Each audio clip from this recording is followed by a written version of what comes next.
ভাইয়া দেখো তো এখান থেকে কোন হিজাবটা পছন্দ হয়। বোন, তোর হিজাব নেওয়ার দরকার নেই, ভাইয়া তোর জন্য আগে থেকে হিজাব নিয়ে আসছি। বোন, এই নে তোর হিজাব।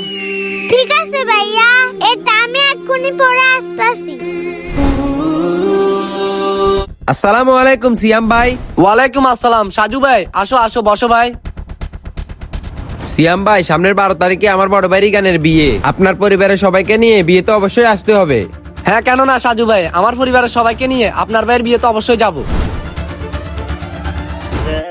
দেখো তো ভাইয়া আমাকে কেমন লাগতেছে। আরে সিয়াম ভাই, এটা আপনার ছোট বোন না? ও এখন থেকে হিজাব পড়তেছে, ওর তো স্টাইলই নষ্ট হয়ে যাচ্ছে। সাজু ভাই, হিজাব ভাইয়া দাঁড়াও, আমি ওনাকে বুঝাইতাছি। ভাই, এখান থেকে একটা ললিপপ নেন। ভাইয়া, এই ললিপপটা কেন নিছেন? আরে ওইটা তো খোলা নষ্ট হয়ে গেছে, তাই এটা নিছি। ভাইয়া, আমরা যদি হিজাব করে বাইরে যাই তাহলে খারাপ লোকগুলো আমাকে খারাপ নজরে দেখতে পারবে না। আরে এত অল্প বয়সে কিসের হিজাব?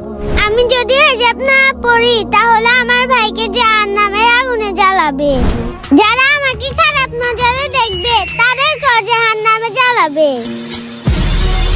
বোনকে ভালোবাসলে কমেন্টে লিখুন আই লাভ বোন। ভিডিওটি ভালো লাগলে চ্যানেলটি সাবস্ক্রাইব করবেন।